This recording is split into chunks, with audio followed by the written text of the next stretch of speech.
धन्यवाद करता हूँ आपका जीवित मान दयालु मेरे उद्धारकर्ता प्रभु यीशु मसीह। आज के दिन के सुंदर समय के लिए खुदावन जो आपने आशीष के रूप में दिया और आपने अपनी महान उपस्थिति को यहाँ बनाया, हम आपका धन्यवाद करते हैं। इस परिवार ने जिन्होंने अपने घर के दरवाजों को आपके लिए खोला है, आप इनको अपनी तमाम उत्तम आशीष देना। एक एक जन जो यहाँ पर उपस्थित है प्रभु जी, खुदावन आप हर एक को अपनी आत्मा और अपने वचन को उतारना। विशेष रूप से छोटी बेटी कशिश को आपके समर्थी हाथों में सौंपता हूँ। आपने अपनी बच्ची को चंगाई दी प्रभु जी, और दोबारा से प्रभु जी यहाँ पर उपस्थित किया। पास्टर साहब को और भाई संदीप के परिवार के एक जन को और अपने आप को खुदावंद आपके समर्थी हाथों में सौंपता हूँ। आपसे विनती किया चाहता हूँ कि आप मेरी जुबान को छूइएगा, ताकि आपके पवित्र वचन को पूरी पवित्रता के साथ प्रभु जी पेश कर सकें। विनती को उद्धारकर्ता प्रभु यीशु मसीह के नाम से मांगता हूँ, सुनने को। खुदावन का धन्यवाद हो आज के दिन के लिए, विशेष रूप से बड़े बेशकीमती वचन के लिए जो खुदावन ने हमें दिया है। और हमारा जो आज का जो मैसेज है उसका जो टाइटल है वो है पात्र, बर्तन, ठीक है ना। तो आप यिर्मयाह 18 उसकी पहली आयत से लेकर 12वीं आयत तक पढ़िएगा। यिर्मयाह कुम्हार के घर में लिखा है, यिर्मयाह कुम्हार के घर में। कुम्हार बोलते हैं जो मिट्टी के बर्तन बनाता है। और हम सोचते हैं कि ये मिट्टी के बर्तन बनाने वाले लोग जो अब वो चाक का इस्तेमाल करते हैं, हजारों साल पहले ये बात लिखी गई है, चाक का इस्तेमाल तब होता। पढ़िए। यहोवा की ओर से ये वचन यिर्मयाह के पास पहुंचा, उठ और कुम्हार के घर जा। सबसे बड़ी बात ये है, यिर्मयाह के पास ये वचन यहोवा की ओर से पहुंचा। उसने इस बात की शुरुआत ये की है कि यहोवा की ओर से ये वचन यिर्मयाह के पास पहुंचा कि उठ और कुम्हार के घर में जा। खुदावन ने ये लिखा कि वचन मैं तेरे को यही दे रहा हूँ, तो यहाँ सुन और तब कुम्हार के घर में जाना। क्या वचन आया सबसे पहले? उठ और कुम्हार के घर में जा। क्योंकि खुदावन कई वचन को देने से पहले हमें क्या कुछ दिखाना चाहता है, ताकि हम देखने के बाद, क्योंकि बहुत बार जब हम अपनी शिक्षा को हम ग्रहण करते थे तो आपने देखा होगा जो टीचर्स पढ़ाते हैं उस पढ़ाने के साथ जब कई बार प्रैक्टिकल कराया जाता है तो प्रैक्टिकल हमेशा याद रहता है। इसलिए खुदावंद उसको कहाँ पे लेके गया? कुम्हार क्या, कि पहले मैं तेरे को कुछ दिखाऊंगा और फिर तेरे को बताऊंगा कि मैं तेरे को क्या कहना चाहूँ। पढ़िए। और वहाँ मैं तुझे अपने वचन सुनाऊंगा। और ये खुदावन ने क्लियर किया कि मैं तुझे यहाँ नहीं, कुम्हार के घर जब तू जाएगा तो वहां तुझे अपने वचन सुनाऊंगा। ठीक है। इसलिए मैं कुम्हार के घर गया और क्या देखा कि वह चाक पर कुछ बना रहा है। जो मिट्टी का बर्तन वह बना रहा था वह बिगड़ गया। तब उसने उसी का दूसरा बर्तन अपनी समझ के अनुसार बना दिया। और कह रहा, जब मैं कुम्हार के घर में गया तो मैंने वहां पर क्या देखा कि कुम्हार चाक के ऊपर कुछ मिट्टी का बर्तन बना रहा है। और जब वो बना रहा था तो बनाते बनाते वो बर्तन क्या हुआ? बिगड़ गया। तो उसने क्या किया? उस मिट्टी को दोबारा उसने उससे एक बर्तन बना दिया। कब बनाया उसने दोबारा बर्तन? जब मिट्टी गीली थी। अभी वो दोबारा उसी शेप को बदल सकता था, लेकिन अगर यही बर्तन पक जाता और उसके बाद क्या ये दोबारा बना सकता था कुम्हार? नहीं बना सकता। जब बर्तन कच्चा था, जब मिट्टी कच्ची थी, तो उसने दोबारा उसको लिया और क्या किया? उसको दोबारा उसको बना दिया। आप इस बात को देखिए, आप आदम को खुदा ने किससे बनाया? मिट्टी से। और खुदावंद यहाँ पर क्या बना? अगर आदम को मिट्टी से बनाया तो वहां पर खुदावंद क्या बन गया? कुम्हार बन गया। और आदम को जब उसने मिट्टी से बनाया, आप निकालिएगा, यहाँ पर निशान लगा के रखना, उत्पत्ति उसका 6वां अध्याय उसकी 5 से लेकर 8वीं आयत तक। यहोवा ने देखा कि मनुष्य की बुराई पृथ्वी पर बढ़ गई है। और यहाँ पर खुदावंद ने देखा कि मनुष्य की बुराई जो है वो किसके ऊपर बढ़ गई है? पृथ्वी के ऊपर बढ़ गई है। आपसे एक बात, आगे वचन में चलने से पहले एक बात पूछना चाहूंगा। आप जो आदम और हव्वा ने जो फल खाया था, वो पेड़ किस फल का? पेड़ का फल था, यानी कि उसका वो फल कौन सा था? अच्छाई और बुराई का। जो उसने फल खाया था, जिसको खुदावन ने मना किया था, वो पेड़ जो था वो अच्छाई और बुराई का था। उसके अंदर अच्छाई के भी गुण थे और बुराई के भी गुण थे। और खुदावन ने कहा था, इस भले और बुरे के पेड़ का फल तू ना खाना। भले और बुरे के पेड़ का फल तू ना खाना। यहाँ पर क्या है? कि खुदा ने क्या देखा कि मनुष्य की बुराई पूरी पृथ्वी के ऊपर बढ़ गई है। आगे, और उनके मन के विचार में जो कुछ उत्पन्न होता है वह निरंतर बुरा ही होता है। और उनके मन के विचारों में जो कुछ उत्पन्न होता है वो निरंतर बुरा ही होता है। जबकि फल उन्होंने कौन सा खाया? अच्छाई का और बुराई का, भले और बुरे के ज्ञान का वृक्ष का उन्होंने फल खाया। तो फल के अंदर जब दोनों गुण थे, अच्छाई का भी और बुराई का भी, लेकिन पैदा जो उनके मन में होता था वो निरंतर बुरा ही होता था। अच्छा पैदा होना बंद हो गया, जबकि फल उन्होंने अच्छाई और बुराई का, भले और बुरे के ज्ञान के वृक्ष का फल खाया। क्या देखा खुदा ने? कि उनके मन में जो भी उत्पन्न होता वो निरंतर बुरा ही होता है। आगे, और यहोवा पृथ्वी पर मनुष्य को बनाने से पछताया। और लिखा है यहोवा मनुष्य को पृथ्वी पर बनाने से पछताया। जबकि और जितनी भी चीजें उसने 5 दिन में बनाई, उन सबको दिन बनाने के बाद खुदा नहीं पछताया। क्या उन 5 चीजों को बनाने के बाद खुदा ने क्या कहा? अच्छा है, बहुत अच्छा खुदा को लगा और अच्छा ही कहा। और वो चीजों ने अपने आप को नहीं बिगाड़ा, लेकिन मनुष्य ने जिसको खुदावन ने अपने स्वरूप में बनाया, वो मनुष्य क्या हो गया? उसके अंदर निरंतर हर बात बुरी ही उत्पन्न होने लगी। और लिखा है खुदावन मनुष्य को, पृथ्वी को नहीं लिखा कि पृथ्वी को बनाकर पछताया, मनुष्य को बनाकर पछताया। क्योंकि पृथ्वी को नाश नहीं कर रहा, अभी जल प्रलय आएगा, खुदावन मनुष्यों को नाश करेगा, पृथ्वी को जल नाश नहीं करेगा। क्योंकि पृथ्वी तो लिखा है मनुष्य के कारण श्रापित हुई है, पृथ्वी के कारण मनुष्य श्रापित नहीं हुआ। ठीक है, आगे पढ़िएगा। और वह मन में अति खेदित हुआ। तब यहोवा ने कहा, मैं मनुष्य को जिसकी मैंने सृष्टि की है पृथ्वी के ऊपर से मिटा दूंगा। और जब शुरू में आदम ने और हवा ने गुनाह किया तो वो क्या थी? सबसे पहले पृथ्वी के ऊपर ये 2 ही जने थे। क्या खुदावंद जब वो कुम्हार है उस मिट्टी से दूसरा बर्तन बना सकता है? क्या खुदावंद इन जिन्होंने गुनाह किया था इन दोनों को बना के खुदावंद दोबारा नहीं आदम हवा बना सकता था? दोबारा नए बर्तन नहीं बना सकता था? पात्र हैं ये, कुम्हार क्या बनाता? बर्तन बनाता। तो पात्र हैं ये, क्या खुदावंद दोबारा नहीं बना सकता था? लेकिन उसके पीछे खुदावंद की योजना थी। कभी आगे मैसेज आएगा तो बताएंगे कि खुदावंद ने क्यों बनाया। क्योंकि जब तक मनुष्य जब गुनाह में पड़ के और खुदावंद की तारीफ करता है, तब खुदावंद को यह तारीफ अच्छी लगती। क्योंकि वैसी तारीफ पवित्रता में तो फरिश्ते उसकी तारीफ करते ही रहते हैं, लेकिन मनुष्य ने जब गुनाह किया तब खुदावंद उसका दाम चुकाने के लिए, उसका उद्धार करने के लिए पृथ्वी के ऊपर आएगा। अब वापिस आ जाएगा यिर्मयाह में।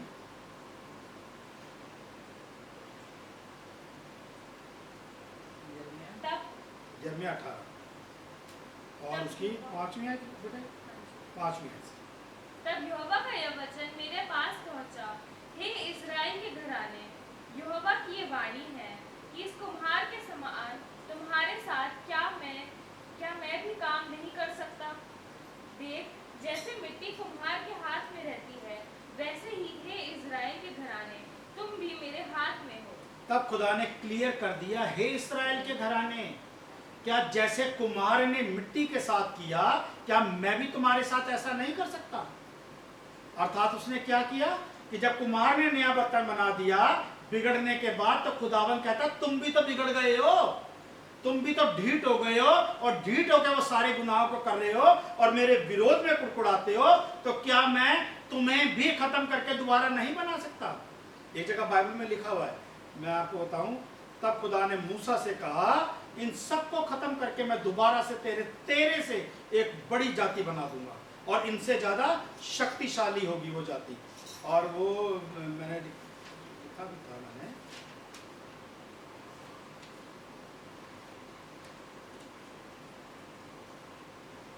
ये गिनती अगर आप पढ़ना चाहेंगे, अभी नहीं पढ़ेंगे हम, गिनती उसका 14वां अध्याय उसकी 12वीं आयत से खुदावन ने मूसा से कहा, जब इस्राएली खुदावन के विरोध में कुड़कुड़ाने लगे तो खुदा ने मूसा से कहा, मैं इन सब को नष्ट कर दूंगा यहीं, और मैं तेरे से एक बलवंत और बड़ी जाति बनाऊंगा, यानी कि इनसे भी बड़ी जाति बनाऊंगा। क्योंकि जब मूसा कहने लगा कि अगर तू इनको नाश कर देगा तो लोग क्या कहेंगे कि इनका खुदा इनको उस जगह में नहीं लेके जा सका, तो तू क्या कर, इनको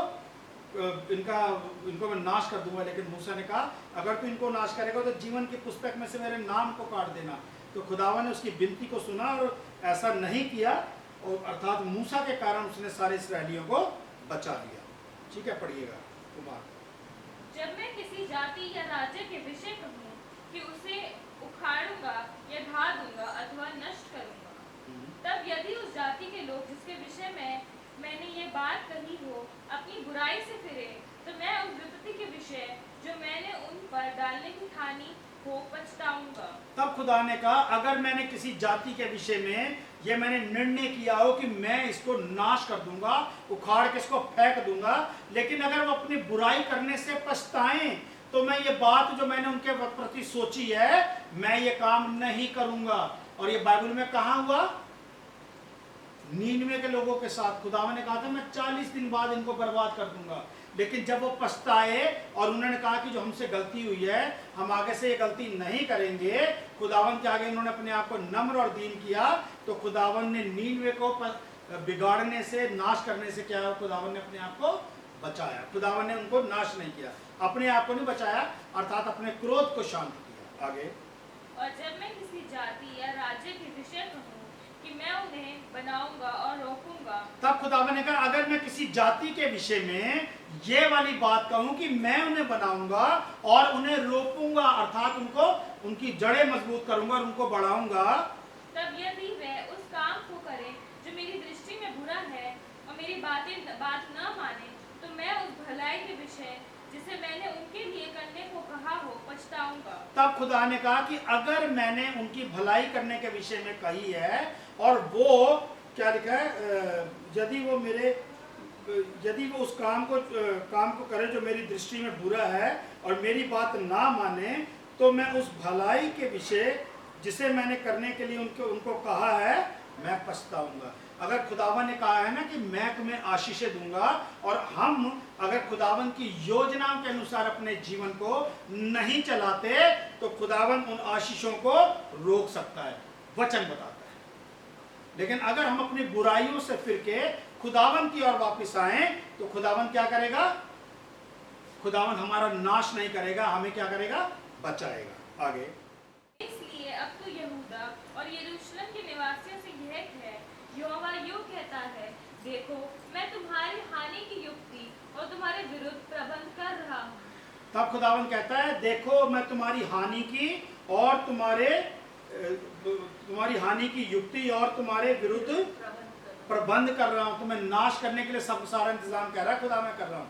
बिल्कुल क्लियर लिख दिया है। आगे, इसलिए तुम अपने अपने बुरे मार्ग से फिरो और अपना अपना चाल चलन और काम सुधारो। जो आज से हजारों साल पहले इजराइलियों के लिए खुदावन ने कहा है, ये बात आज इस समय क्रिश्चियंस के ऊपर लागू होती है कि तुम आपने अपने बुरे मार्गों से फिरो और क्या लिखो, फिरो और अपना चाल चलन सुधारो, क्योंकि आज क्रिश्चियनिटी का जो चाल चलन है वो बिगड़ चुका है। और हमें अपने आप को, अगर हम चाहते हैं कि खुदावन हमें आशीषित करे, खुदावन हमें आगे बढ़ाए, हमारे परिवारों को बढ़ाए, हमारे वंश को बढ़ाए, हमारे इस देश के अंदर हमारी जड़ें मजबूत करे, तो हमें क्या करना है? अपने बुरे मार्गों से फिरना है और अपने चाल चलन को सुधारना है।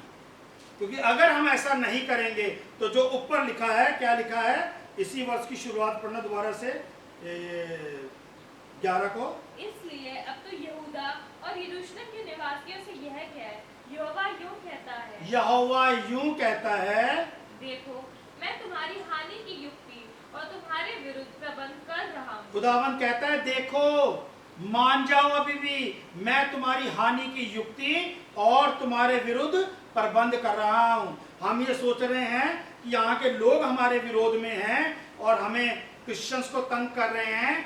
आप ये क्यों नहीं सोचते कि हमारी हानि की युक्ति और उसका प्रबंध खुदावन कर रहा है? क्योंकि हमने अपने चाल चलन को और खुदा की व्यवस्था से अपने आप को बिगाड़ लिया है। क्या लिखा पूरा पढ़ना इसके बाद? इसलिए तुम अपने अपने बुरे मार्गों से फिरो। इसलिए तुम अपने बुरे मार्गों से फिरो।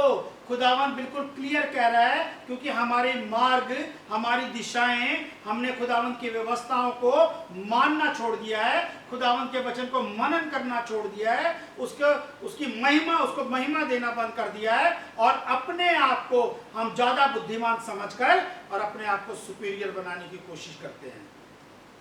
आगे, और अपना अपना चाल चलन और काम सुधारो। अपना अपना चाल चलन और अपना काम सुधारो, क्योंकि बाइबल में होशे 4:6 में लिखा है, मेरे ज्ञान के ना होने से मेरी प्रजा नाश हो गई। आगे, परंतु वे कहते हैं ऐसा नहीं होने का। लेकिन क्रिश्चियंस आज की डेट में भी यही कहते हैं, ऐसा नहीं होने का, हम अपने आप को नहीं सुधारेंगे, और वो क्या करते हैं, दोष लगा देते हैं खुदावन पे कि हमारी प्रार्थनाओं को वो नहीं सुनता। हम बाइबल भी पढ़ते हैं, हम गाने भी गाते हैं, हम प्रार्थनाएं भी करते हैं, हम उपवास भी रखते हैं, उसके बावजूद भी हमारी दशा ऐसी क्यों है? बाइबल कहती है अपने अपने चाल चलन को सुधारो। उसको नहीं सुधारते हैं, क्योंकि यहां पर क्या लिखा है, वो कहते हैं ऐसा नहीं। वो अपने आप को अपनी दृष्टि में इतना समझदार और इतना धर्मी समझते हैं, वो इस बात को मानने के लिए तैयार नहीं होते कि हमारे चाल चलन बिगड़े हुए हैं और हम खुदावन के वचन के अनुसार नहीं चल रहे। वो कहते हैं हम खुदावन के वचन का, हम दुआ भी करते हैं, चर्च भी जाते हैं, 10वां हिस्सा भी देते हैं, गाने भी बहुत गाते हैं, लेकिन वो खुदावन कहता है ऐसा नहीं। आगे, हम तो अपनी ही कल्पनाओं के अनुसार चलेंगे। वो खुदावन से कहते हैं हम ऐसा नहीं, हम तो अपनी ही कल्पनाएं, जो हमने अपने मन में सोचा है, जो हमारे विचार हैं, हम उसके अनुसार चलेंगे। हम तेरे वचन के अनुसार नहीं चलेंगे, तेरी बातों के अनुसार नहीं चलेंगे, तेरे वचन पे चलते हुए अपने चाल चलन को नहीं सुधारेंगे। क्योंकि हमें क्लबों में जाना, हमें ये शराबें पीना, हमें ये गाली गलौज करना, हमें ऐसे कपड़े पहनना सब बहुत अच्छा लगता है। हम ये अपने आप को नहीं बदल सकते। किसके लिए कमा रहे हैं? क्या हम ये भी ना करें? खुदावन कहता है, खुदावन को कहते हैं हम ऐसा नहीं करेंगे। आगे, और अपने बुरे मन के हट पर बने रहेंगे। और अपने बुरे मन के हट पर, जो बुरा उन्होंने सोचा है, ढीठ हो गए हैं कि हम ऐसे ही बने रहेंगे, हम अपने आप को सुधारेंगे। यहां पर हो गया, ठीक है। अब आप निकालिएगा 2 तीमुथियुस उसका 2 अध्याय 20-21 में।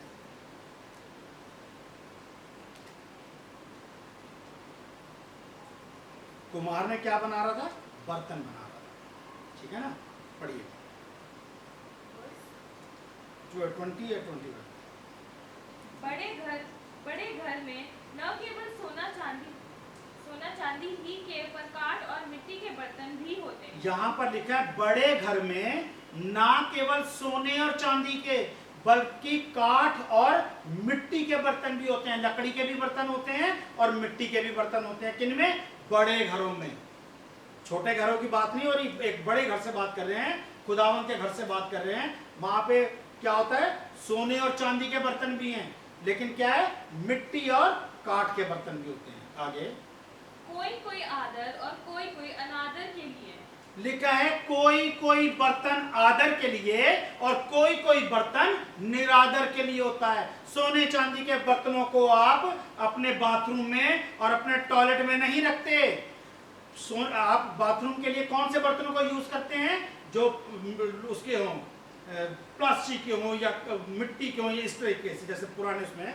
सोने चांदी के नहीं करते। यहाँ पर लिखा है कोई बर्तन तो आदर का और कोई बर्तन निरादर का होता है। सारे बर्तन आदर के नहीं होते और सारे बर्तन निरादर के नहीं होते। ऐसे ही खुदावन ने अपने इस दुनिया के अंदर बहुत से बर्तनों को अपने आदर के लिए बनाया है और बहुत से बर्तनों को उसने निरादर के लिए बनाया है। खुदावन ने जिनको आदर के लिए बनाया है वो आदर के योग्य हैं, और जिनको निरादर के लिए बनाया है वो निरादर के योग्य। ये खुदावन के योजना के अनुसार है। आगे, यदि कोई अपने आप को इनसे शुद्ध करेगा तो वह आदर का बर्तन और पवित्र ठहरेगा। यदि कोई अपने आप को अपनी बुराई से दूर करेगा, अपने आप को, अपने चाल चलन को सुधारेगा, जब तक ये अपनी बुराई में रहेगा और अपने चाल चलन को नहीं सुधारेगा तब तक तो है वो निरादर का पात्र। लेकिन अगर वो अपने आप को अपनी बुराई अपने अंदर से दूर करे और अपने चाल चलन को सही करे, खुदावंत के वचन के अनुसार वो चलने लगे, तो वो क्या हो जाएगा? वो वचन से शुद्ध होकर अपने आप को आदर का पात्र बनाएगा। इसको दोबारा पढ़ने इस लाइन को। यदि कोई अपने आप को इनसे शुद्ध करेगा तो वह आदर का बर्तन और पवित्र ठहरेगा। देखा ना, उससे पहले वो आदर का बर्तन नहीं है, लेकिन जब वो अपने आप को शुद्ध करेगा उसके बाद वो आदर का बर्तन बन जाएगा। हो गया? अब आप निकालिएगा प्रेरितों का काम, उसका 9वां अध्याय, उसकी 15वीं है।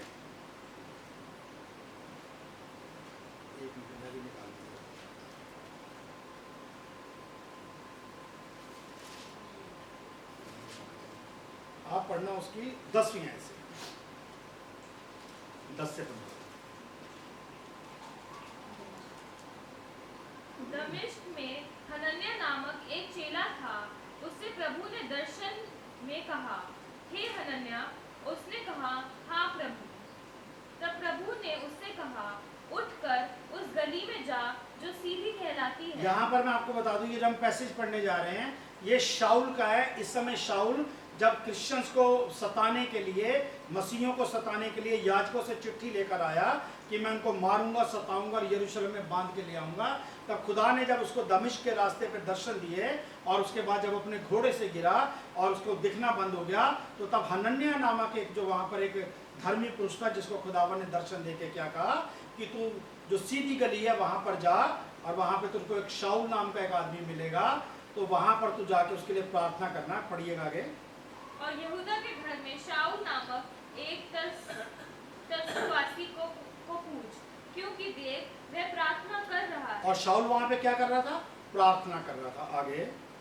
और उसने हनन्याह नामक एक पुरुष को भीतर आते और अपने ऊपर हाथ रखते देखा ताकि फिर से दृष्टि पाए। तब उसने, खुदावन ने कहा कि उसने जो एक वो प्रार्थना कर रहा है, उस प्रार्थना के अंदर वो देख रहा है कि एक हनन्याह नामक एक आदमी घर के भीतर आ रहा है और उसके ऊपर हाथ रख के उसने प्रार्थना की और वो उसके प्रार्थना करने से वो दृष्टि पा रहा है, क्योंकि उस खुदावन ने क्या कर दिया था? उसकी आंखों को बंद कर दिया था। हनन्याह ने उत्तर दिया, हे प्रभु, मैंने उस मनुष्य के विषय में बहुतों से सुना है कि इसने यरूशलेम में तेरे पवित्र लोगों के साथ बड़ी बड़ी बुराइयां की हैं। और तब हनन्याह ने कहा, खुदावंद तू जो ये बातें इसके विषय में कह रहा है, वो सोच रहा है कि जो खुदावंद, वो ये नहीं सोच रहा कि जो खुदावंद उसको दर्शन देके शाऊल के विषय में सारी बातें बता रहा है, वो शाऊल के बारे में नहीं जानता। हनन्याह ने ये सोचा कि प्रभु मैंने ये सुना है कि ये क्या करता है। दोबारा पढ़ना। हनन्याह ने उत्तर दिया, हे प्रभु, मैंने इस मनुष्य के विषय में बहुतों से सुना है। मैंने इस मनुष्य के विषय में बहुतों से सुना है कि इसने यरूशलेम में तेरे पवित्र लोगों के साथ बड़ी बड़ी बुराइयां की हैं। कि इसने यरूशलेम में तेरे पवित्र लोगों के साथ बड़ी बड़ी बुराइयां की है। और यहाँ भी इसको प्रधान याजकों की ओर से अधिकार मिला है कि जो लोग तेरे नाम लेते हैं उन सबको बांध ले। और उसने खुदावन को बताया कि यहाँ पर भी एक अधिकार के साथ आया है, प्रधान याजकों से अधिकार लेके, कि जितने लोग तेरा भाई मानते हैं उन सबको बांध ले और यरूशलेम में लेकर जाके फिर मारे। अब देखो खुदावन क्या कहता है। परंतु प्रभु ने उनसे कहा, परंतु प्रभु ने हनन्याह से कहा, क्या कहा? तू चला जा, क्योंकि वह तो अन्य जातियों और राजाओं और इजरायलियों के सामने मेरा नाम प्रकट करने के लिए, लिखा है वो तो इजरायलियों और अन्य जातियों और राजाओं के सामने मेरा नाम प्रकट करने के लिए मेरा चुना हुआ पात्र है। वो जब तक अशुद्ध था, जब तक वो क्रिश्चियंस को मारता था, वो तब तक अशुद्ध था, लेकिन अब जब उसने अपना मन फिरा लिया, अब वो शुद्ध हो गया है, अब वो आदर का पात्र बन गया है। मेरा चुना हुआ पात्र है, अर्थात मेरा चुना हुआ बर्तन है। सेवक नहीं बोला, मेरा चुना हुआ पात्र है, अर्थात वो सोने का बर्तन है जो मेरे हाथ में रहता है, जिसको मैं इस्तेमाल करूंगा। ये आदर का पात्र है, ये निरादर का पात्र नहीं है। मैं आपको बताना चाहता हूं, खुदावन आदर के पात्रों को भी चुनता है और निरादर के पात्रों को भी चुनता है। अब निरादर का पात्र देखो कौन है, पढ़िएगा लूका उसका 22वां अध्याय, उसकी 22वीं आयत।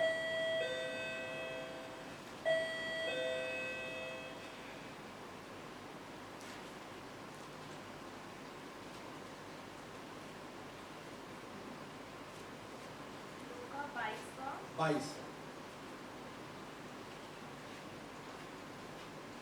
क्योंकि मनुष्य का पुत्र तो जैसा उसके लिए ठहराया गया जाता ही है। लिखा है मनुष्य का पुत्र, तो ये प्रभु यीशु मसीह अपने पकड़वाने के विषय में कह रहा है कि मनुष्य का पुत्र तो जैसा उसके विषय में कहा जाता है वो जाता ही है। पर हाय उस मनुष्य पर जिसके द्वारा वह पकड़वाया जाता परंतु हाय उस मनुष्य पर जिसके द्वारा वो पकड़वाया जाता है। आपको पता है रोमन कैथलिक्स में जो यहूदा स्क्रूति है, जैसे प्रभु यीशु मसीह का मास मनाया जाता है, वो यहूदा स्क्रूति का भी मास मनाते हैं। वो कहते हैं कि वो तो प्रभु यीशु मसीह का चेला था, उसको तो खुदा ने इस काम के लिए चुना था, लेकिन वो उस बात को वचन बताता है कि वो काय के लिए चुना गया, निरादर के पात्र के लिए। लिखा है हाय उस मनुष्य पे जिसके कारण वो पकड़वाया जाता है। इस मनुष्य को प्रभु यीशु मसीह ने खुद कहा कि हाय उस मनुष्य पर कि जिसके कारण वो पकड़वाया जाता है। यूहन्ना 17:12।